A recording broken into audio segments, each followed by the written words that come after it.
sıylarmış. Akmağa at verilen bir naş kişi bir-birinden dost ayırsın dilermiş.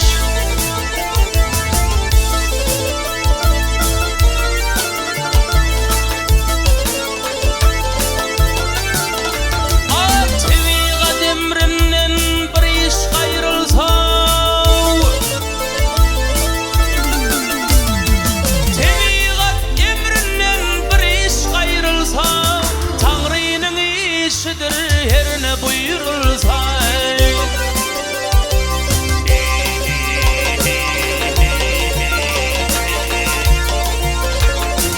ahu maral kuzusundan ayrılsa meley meley dağı taş edermiş.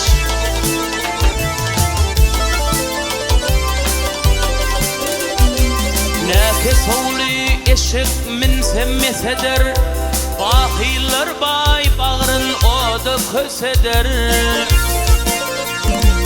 Telve yolu toy yerinde ses eder, akmak oğlu yas yerinde gülermiş.